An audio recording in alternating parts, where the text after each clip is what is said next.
ಕಗ್ಗಂಟಾಗಿ ಉಳಿದಿದ್ದ ಹಾಗೂ ರಾಜ್ಯದಲ್ಲೇ ತೀವ್ರ ಕುತೂಹಲಕ್ಕೆ ಕಾರಣವಾಗಿದ್ದ ಉಡುಪಿ ಚಿಕ್ಕಮಗಳೂರು ಲೋಕಸಭಾ ಕ್ಷೇತ್ರದ ಅಭ್ಯರ್ಥಿಯಾಗಿ ಇದೀಗ ಹಾಲಿ ಸಂಸದೆ ಶೋಭಾ ಕರಂದ್ಲಾಜೆ ಅವರು ಮತ್ತೊಮ್ಮೆ ಸ್ಪರ್ಧಿಸಲು ಹೈಕಮಾಂಡ್ ಗ್ರೀನ್ ಸಿಗ್ನಲ್ ಕೊಟ್ಟಿದೆ. ಕಾರ್ಯಕರ್ತರ ಆಯ್ಕೆ ಕಡೆಗಣನೆಗೆ ಬಿಜೆಪಿ ವರಿಷ್ಠರ ವಿರುದ್ಧ ಈಗ ಭಾರಿ ವಿರೋಧ ವ್ಯಕ್ತ ಆಗ್ತಾ ಇದೆ. ಜಯಪ್ರಕಾಶ್ ಹೆಗ್ಡೆ ಅವರಿಗೆ ಟಿಕೆಟ್ ಕೊಡದ ಕಾರಣ ಬಿಜೆಪಿ ಕಾರ್ಯಕರ್ತರು ಸೋಷಿಯಲ್ ಮೀಡಿಯಾಗಳಲ್ಲಿ ನೋಟಾ ಚಳವಳಿ ಆರಂಭಿಸಿದ್ದಾರೆ. ಕಾರ್ಯಕರ್ತರ ಆಯ್ಕೆಗಣನೆಗೆ ಬಿಜೆಪಿ ವರಿಷ್ಠರ ವಿರುದ್ಧ ಇದೀಗ ಭಾರಿ ವಿರೋಧ ವ್ಯಕ್ತವಾಗ್ತಾ ಇದ್ದು, ಜೆಪಿ ಹೆಗ್ಡೆಗೆ ಟಿಕೆಟ್ ಕೊಡದ ಕಾರಣ ಬಿಜೆಪಿ ಕಾರ್ಯಕರ್ತರು ಸೋಷಿಯಲ್ ಮೀಡಿಯಾಗಳಲ್ಲಿ ನೋಟಾ ಚಳವಳಿ ಆರಂಭಿಸಿದ್ದಾರೆ.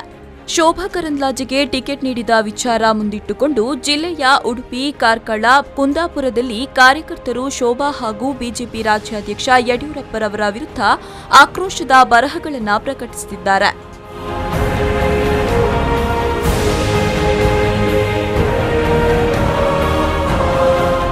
ನಮ್ಮದು ಕಾರ್ಯಕರ್ತರ ಪಕ್ಷವೆಂದು ತಿಳಿದಿದ್ದೇವೆ. ಕೇವಲ ಕಾರ್ಯಕರ್ತರ ಸಭೆಗಳಲ್ಲಿ ಮಾತ್ರ ನಮ್ಮದು ಕಾರ್ಯಕರ್ತರ ಪಕ್ಷ.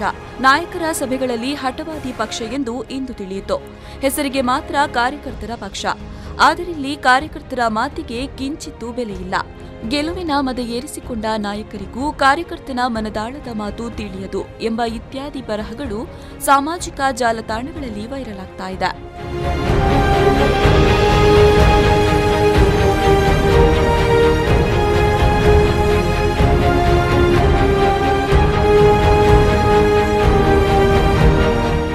ಮೋದಿಯವರಿಂದ ಅಭ್ಯರ್ಥಿಗಳ ಘೋಷಣೆಯಾದರೆ ಎಲ್ಲರೂ ಬಾಯಿ ಮುಚ್ಚಿಕೊಂಡು ಕೆಲಸ ಮಾಡ್ತಾರೆ ಎನ್ನುವುದು ರಾಜ್ಯ ನಾಯಕರಿಗೆ ತಿಳಿದಿತ್ತು. ಆದರೆ ಬುದ್ಧಿವಂತ ಜಿಲ್ಲೆಯ ಮತದಾರರಾದ ನಾವೆಲ್ಲರೂ ಆಲೋಚನೆಯನ್ನ ಮಾಡಬೇಕು. ಮೋದಿಯವರು ಈ ಬಾರಿ 300ಕ್ಕಿಂತಲೂ ಹೆಚ್ಚಿನ ಸೀಟನ್ನ ಪಡೆದು ಪ್ರಧಾನಿಯಾಗ್ತಾರೆ. ನಮ್ಮ ಜಿಲ್ಲೆಯ ಒಂದು ಸೀಟು ಅವರಿಗೆ ಲೆಕ್ಕವಲ್ಲ ಎನ್ನುವುದು ನಾವು ತಿಳಿದುಕೊಳ್ಬೇಕು. ನಮ್ಮೊಳಗೆ ವಿರೋಧವಿದ್ದು ನಾವು ಅದನ್ನ ಪ್ರದರ್ಶನ ಮಾಡಲೇಬೇಕು. ಅಲ್ಲಿ ಮೋದಿ, ಇಲ್ಲಿ ನನ್ನ ವಿರೋಧ ಈ ಬರಹ ವಾಟ್ಸ್ಆಪ್ ಹಾಗೂ ಫೇಸ್ಬುಕ್ಗಳಲ್ಲಿ ವ್ಯಾಪಕವಾಗಿ ಹರಿದಾಡ್ತಾ ಇದೆ.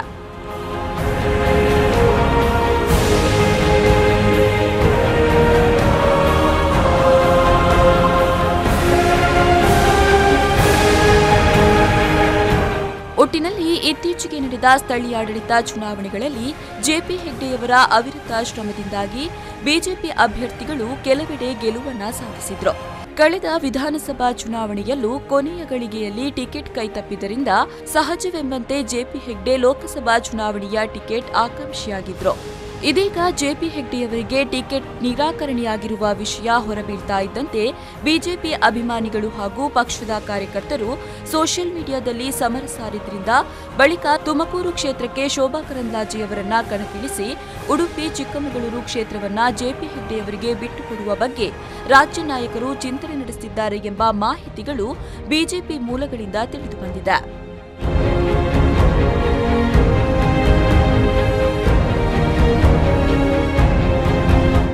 ಶ್ರೀಕಾಂತ್ ಹೆಮ್ಮಾಡಿ, ವಿ4 ನ್ಯೂಸ್ 24/7 ಕುಂದಾಪುರ.